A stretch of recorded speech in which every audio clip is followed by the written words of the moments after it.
Welcome, everybody, back to the Friar Talk podcast and YouTube channel. For today's episode, we're going to be doing our first ever mailbag, actually, and it's probably going to be a pretty quick episode because we didn't get a ton of responses. Makes sense. We've never put one of these out there. Moving forward, what we're going to do is we're going to post a question every Sunday, and it would whatever you guys respond to up until Wednesday, we'll hopefully get in a different episode later that week. So we're going to post a different question probably or ask you guys for different proposals or things like that. But for this week, we wanted to talk about trade proposals. And because there's only a couple people that responded, we're going to do this in a couple weeks as well and get a couple more going.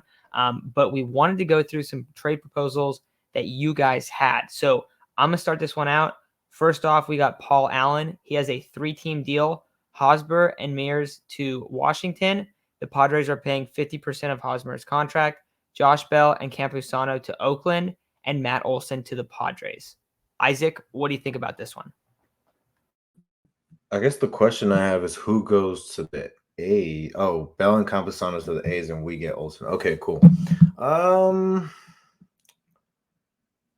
one's tough because we get Matt Olson out of it. We would probably have to give up Campusano anyway. That's actually a pretty good deal, but I feel like it favors us a little too heavily. I don't know. That one's tough to assess. Hosmer and Mears. Yeah, Mears is like a power hitter. I personally don't think he's going to be – I haven't seen too much of him. I don't think he's really going to be a big part of the Padres' future plans. I think Joshua Mears is somebody that is kind of easily replaceable because you hear about so much about his power. How many guys over the years have we heard about how much power they have? Like every single prospect there possibly is in the Padres organization. So I don't really care about that. Padres paying 50% of Haas's contract. I feel like you could probably pay a little less if you give up Campusano, but of course Matt Olson being the big piece, adding another all-star to your infield. Now you have 4 all-star infielders, and of course your lineup becomes a lot better.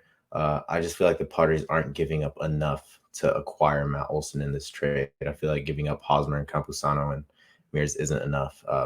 I personally feel like they'll have to give up like a Hassel or a Trent Grisham, maybe Mackenzie Gore. I felt like they've had to give something up like that. So would I love the trade to happen? Yes, because I would feel like we won this trade hands down.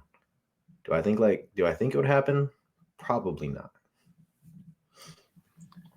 Yeah, I just don't think this is a realistic trade because one, if you're giving up Mears and Campusano, you're not going to be paying 50% of Hosmer's contract. You're going to be paying less. 2, it's unrealistic that the Nationals are only going to give up Josh Bell and the A's are only going to give up Matt Olson. There's not enough players involved in this to make it make sense for anyone. I mean, sure, Oakland gets Josh Bell and Campusano, but the Nats get Hosmer and Mears. If I'm the Nats, I don't want to get stuck with Hosmer for another 3 years and then only have Joshua Mears to show for it. I mean, that's not realistic. I mean, if we're going to make this work, Oakland has to send over a couple prospects to Washington.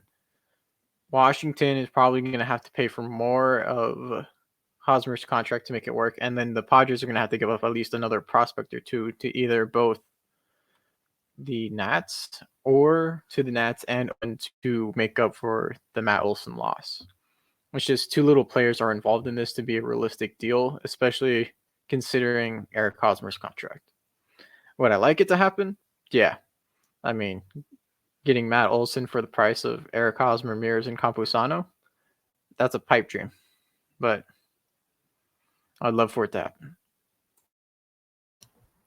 I do like the structure of this deal a lot. I think that the idea behind it makes sense, like having these guys involved, but I also think that it's really unlikely that Washington would want to do this deal. I don't think it's too bad for Oakland. I think maybe they'd get a little bit more, but Matt Olson for Josh Bell and Campusano isn't the worst thing in the world. Like, it's really not. I think that's actually a pretty solid haul for them. I think they'd probably get another like mid to low tiered kind of prospect there.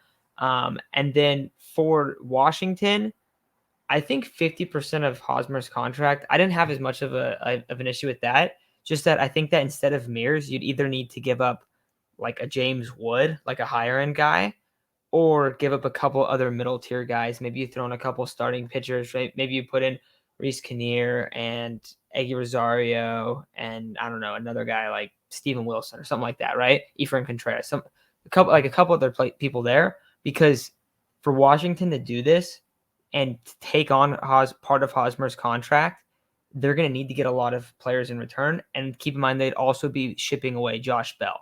So it does make sense because they're moving out of first baseman for a new first baseman, but they're going to need a heavy amount of prospect capital to get this done. So I think that's the only part that I would kind of change up there.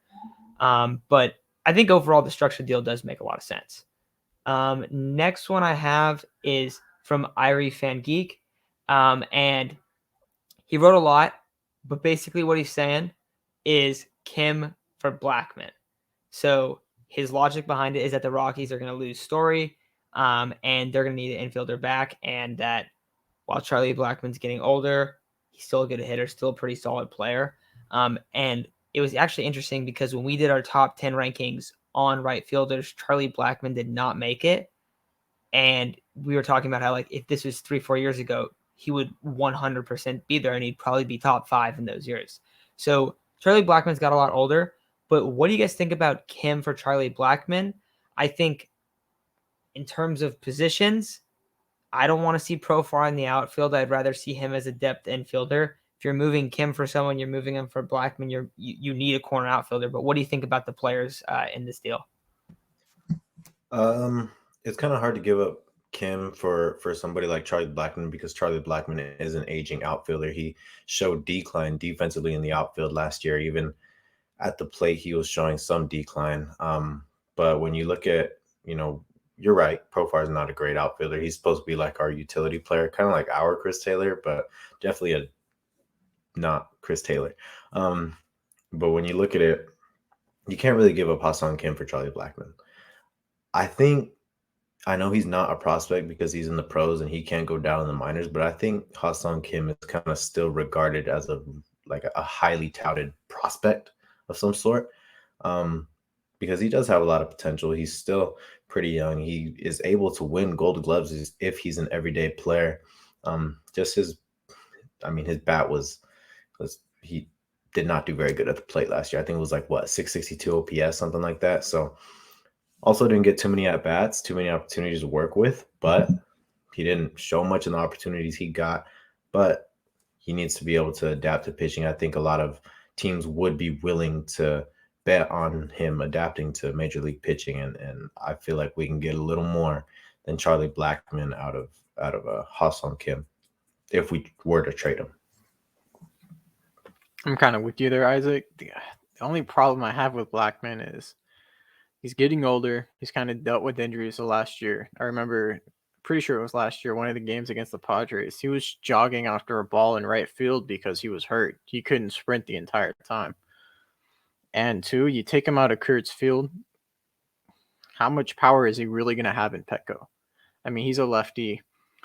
You don't usually see a lot of home runs to the right field wall. Most of them come to the left field wall, if not center. You don't see too many shots go over that right field wall.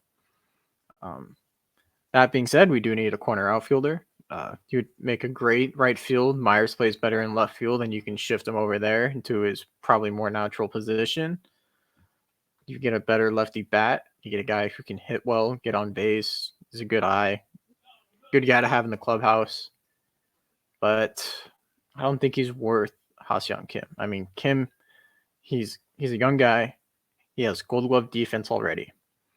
And give him consistent at-bats throughout the next season. Who knows how much valuable he's going to be with the bat compared to Charlie Blackmon. And he's going to be a free agent. So you're giving up your future in Kim, who you think can be a superstar athlete on the field, for a declining Charlie Blackmon. I'd much rather go out and sign someone younger like Jorge Soler to go play left field in DH and have Profar either platoon or call up CJ Abrams be left fielder, hassle someone.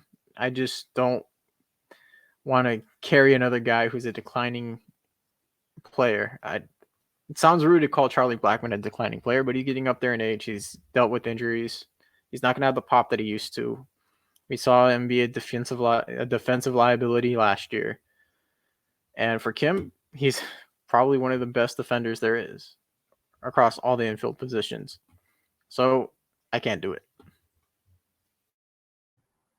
think there's also another big aspect of this deal is that Charlie Blackmon's making $21 million next year and then $18 million in 2023. So just from like a salary cap standpoint, I don't think this one makes much sense. I do really like the idea of trading an infielder to go get an outfielder just because we just recently talked about the market. Chase, you weren't in the episode, but you know about the corner outfield market. There's not many names that you even want the Padres to really go after. So the trade market is definitely a possibility. And trading ha-seong Kim, Jerkson, Profar, another infield, I mean, Eric Hosmer, of course, but to go and get that corner outfielder, I think that is something that it could be very possible for the Padres. But I don't know about Charlie Blackmon in this deal. Next one I have is Trey Mancini for Caratini and Reese Kinnear. For a DH, he could possibly DH instead of paying Cruz. And this is from Michael A. Montez. What do you think about Trey Mancini for Caratini and Reese Kinnear? Also, one other thing is I think that Ryan also was talking about this one the other day too. I don't know if you saw that. He was talking about this one on Twitter. This was also talked about by Dennis Lin in his article in The Athletic. Yes, I love this. I really, really, really like this trade. You have too many catchers on your roster. Right now you have Alfaro, you got Nola, you got Caratini, and then you got Campusano if you keep him. I mean, we know that Campusano's been linked to Eric Hosmer a lot, but as reports come out and as things come out, it looks more and more likely that Eric Hosmer is going to be a Padre I think it's more than likely than not he's going to remain a Padre. However, you need to get rid of one of your catchers because you have too many and you have a hole at first base that is glaring. Now, Trey Mancini is not that crazy of a player. I think he was like a one WAR player last year. And I don't know his contract. Can one of you guys pull up his contract? But at the same time, if you're giving up Caratini and Near for somebody that I think he hit like 255, he had 21 home runs. Let me see what his OPS was. He had a 758 OPS. So he's like pretty average, but also you're trading unnecessary depth for an extra piece that you could use at DH or at first base. 8 mil? Okay, so that's pretty cheap. And also, I know people would probably say that Caratini's Darvish's personal catcher. I feel like Nola could take over that role, though. Also, Reese Kinnear. I mean, you guys let me know what you guys think. I don't really think Reese Kinnear is going to pan out to be like – I don't think he can be a starter, and I don't really think he's going to be that great of a reliever because, I mean, we saw little glimpses of him being good, but I don't think he's going to be anything great, and I think this is a good trade. That's what I'll leave it at. I think you might have to give up another mid-tier prospect along Kinnear to get up Mancini.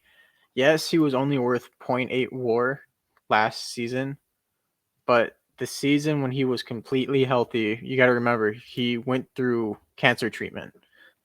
The last year where he was completely healthy, completely ready for the MLB in the full season, he put up nearly a 4 WAR. He had a 3.7 WAR.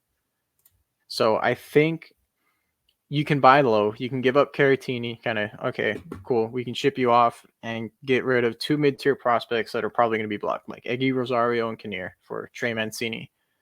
If you don't get rid of Hosmer, you got a guy that can play first base in Hosmer, and you have a really good DH in Mancini. If not, Mancini can still play left field.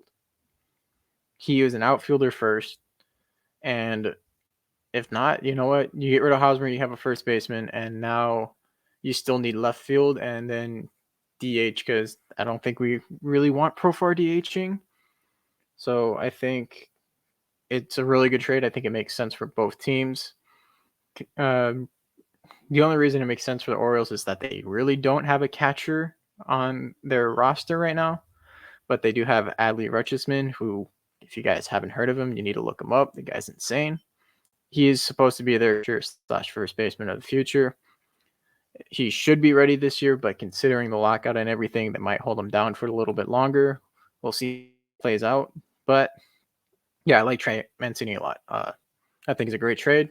The Padres should definitely pull the trigger on a trade for Trey Mancini if they can, especially if they can get him for that cheap. Yeah, I think this deal does make a lot of sense. I think the big question with this deal potentially going through is if the Padres can sign Nelson Cruz to a 1-year deal for 10 to 12 million, would they rather do that than make this trade? That's only saving like 2 to 4 million bucks. That would be my only question. So if they prefer Nelson Cruz, I think they would go after Nelson Cruz, assuming that they have the ability to sign him. So that would be my big question there. But as a DH option to trade for, and as a DH option outside of Nelson Cruz, I really like that idea of adding him. We've talked about the DH market before, and there's just not many names. There's just really not. Like maybe you can convert some guys, but you can have. And also the other thing is like, I don't know. I think you can also do it where you just like have Manny DH some days. You have Tatis DH some days. You have Hosmer DH some days if he's on this team. Like if you just rotate it, you can also do that. But I think that having a power bat, and I think that Trey Mancini's career numbers I think they're pretty good. I mean, over 800 OPS. And in 2019, when he was healthy, like Chase said, he had almost a 900 OPS. Like he had a really, really good year. He had 35 home runs. So I think that this would be a great addition of power and slugging to the lineup. And I think that's probably a better option than having that revolving DH door. So I like the idea, but I think barring a Nelson Cruz signing. Also see let's see, Olson in exchange for Hosmer, Justin Lange, or Campusano. I'd say and Campusano for this one. Let's rock with and Campusano. Isaac, what are you thinking? And that, one sec, that is from Devin Barraras Cepeda. I'd take it. I don't think it's realistic, but I would take it. Especially because so I saw somebody say that apparently Luis Campusano's worth like 40 million. I don't think that's true. I mean, sure, and just only because prospects, you never know what's going to happen with prospects. He's not a sure thing, so I would probably say he's worth a little less, and I think he should be valued a little less than that, especially when you're acquiring somebody like Hosmer, who's going to be very frustrating to deal with. It seems like not only in the clubhouse, on the field, for fans, and luckily the A's don't have many fans in general, so they won't have to be mad for that long. But Matt Olson, I really like how we've gotten. It's only been 4 people, but quite a bit of Matt Olson. I've been a fan of acquiring Matt Olson for at least the 2 years that he would be with us. Those are the 2 years that Fernando's contracts are the cheapest. So it seems like the Padres really want to win in the next 2 years, and I think Matt Olson fits perfectly in that. You get 4 all-star infielders, but all along we've been saying that if you want to do that, you got to get rid of Eric Hosmer or Will Myers. I think it's or. But also I don't really know all that financial stuff. I think they're going to up the what's it called? The luxury tax threshold. I think they're going to up that, so the Padres might be willing to spend a little more freely, but I've always thought you would have to give up like Hassel if you're going to get Olson, especially if you're going to get Olson and include Hosmer. I think you'd probably have to give up Hassel instead of Campusano. I've seen people say Abrams. I think Abrams is untouchable. Though, I mean, yeah, that's pretty much what I got to say on it. I think you would have to give up Hassel. I don't think Campusano is enough. If it's going to be Campusano, yeah, it would probably also have to be Lange, and Lange throws like 100 miles per hour. I think I like the deal, honestly, but I don't see it happening. So I do have one question regarding this trade. How much of Eric Hosmer's contract are the A's eating? What is the contract details here? Because realistically, if we eat all of Eric Hosmer's contract, I think Hosmer, Lange, and Campusano, that will do it, because then he's basically playing on the A's for free. And they get a free first baseman with a guy who can throw 100 miles an hour as a starter. He's very raw, but he can pull everything together. We've seen he's an athletic freak. And then Campusano, who, if he doesn't have a future behind the plate, he can still provide something with the bat at either first out there Eric Hosmer, or he can be a DH. which I think, you know what, I would take that if I was the A's. But realistically, the Padres wanted Eric Hosmer in his contract, and if you do that, I'm assuming that Eric Hosmer going to the A's eat the entirety of his contract. So you're gonna have to give up Hosmer, Lange, Campusano, and I would probably go someone like Jackson Merrill. I know he's a top 10 guy, I believe. He's young. He's got a bright future ahead of him. He did really well in his first year of pro in, I think, either Rookie A or the Arizona League. He tore it up there. I think you go that route. You give him two really high ceiling guys and a guy who's MLB ready, and then they have a first baseman also. If not, you might be able to do like Eggy Rosario and then a lower tier guy, but I don't think Abrams is touchable. I don't think Gore is touchable. You can probably add Kinnear in there if they want another pitcher that's MLB ready, during they got rid of Jesus Luzardo in a trade that didn't make sense to me. But yeah, if you can get Olson for just those three guys, you absolutely got to take it. Though the only question is, where does Eric Hosmer's contract reside in all of this? Yeah, so I think the first thing I'll have to get into is Hosmer's contract, just because I think if you're going to be trading for a good player, if you're going to be trading for a high tier player like Olson, you're not going to be able to trade away more than half of this contract. Like, it's going to be less than half of the contract is going to be off the books, and you're going to be paying the majority of Eric Hosmer's contract. The other kind of issue I have with this one is there's no way the A's are going to take on Hosmer's contract. So you'd have to see this in a 3-team deal. Now, I do think it's possible that Hosmer could be moved in a 3-team deal for Matt Olson, but I also think it would take a little bit more trade capital as well. I don't think it's like super far off, but just looking at like Justin Lange and Campusano for Olson, I think that gets it done, but I don't know if that's a guarantee to get it done. Like, I don't know if the A's would accept that just straight up. So having Hosmer in there too, I think it makes it a little bit more tough. And I think you'd have to give up significant capital to do that. So I don't even know like how this would work out, but I do kind of wonder if for the Padres, if it's too difficult to make a 3-team deal where you're moving Hosmer and acquiring Matt Olson. Like, is it more likely that they trade Hosmer in one deal and then go get Matt Olson in another? I think probably. That's what I'm kind of leaning towards. But so many people have talked about Matt Olson to the Padres and Eric Hosmer to a different team in a 3-team deal. So I definitely think it could happen, but I think that I'd probably add a little bit more prospect capital in that. But with that said, Devin also wrote Cronin God for Ohtani. Yeah, I'd be down with that one. That's the only guy I'm trading Cronin God for.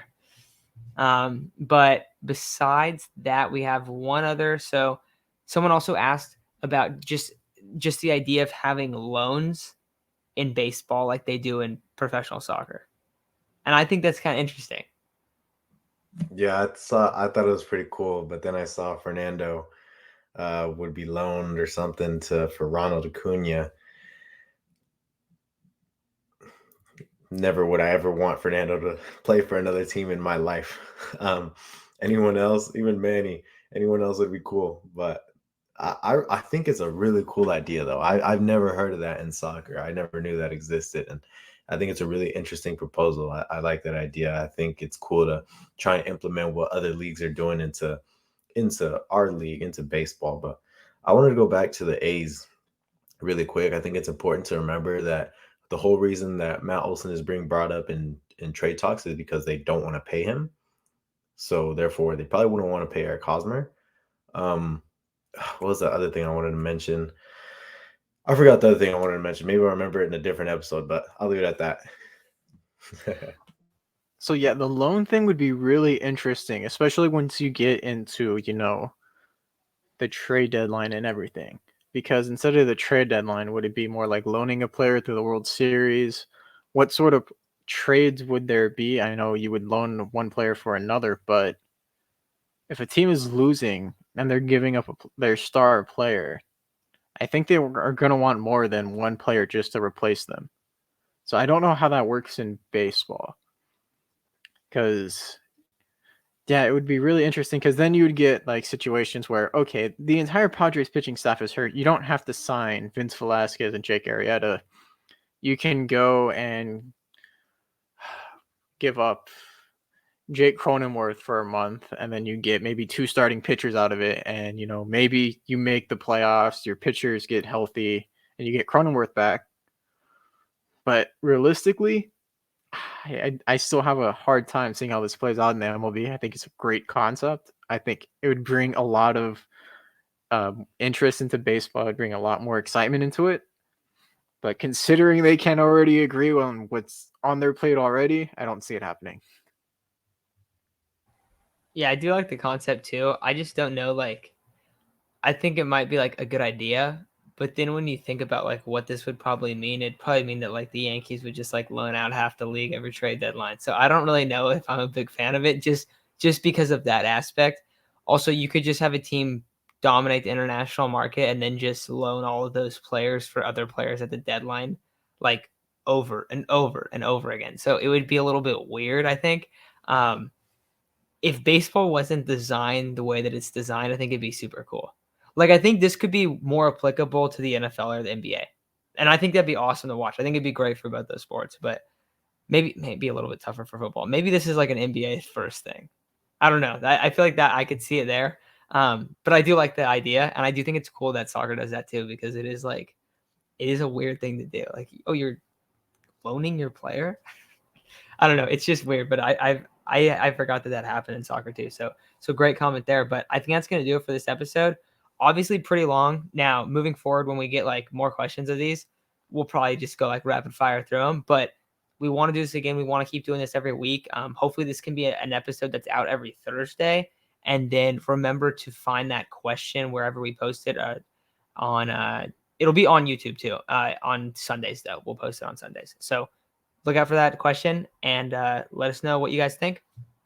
And we will talk to you guys later this week. I think we'll also be doing a live stream on Sunday, but we'll let you know later this week about what our plans are for that. So thank you all for listening, and we'll talk to you guys very soon.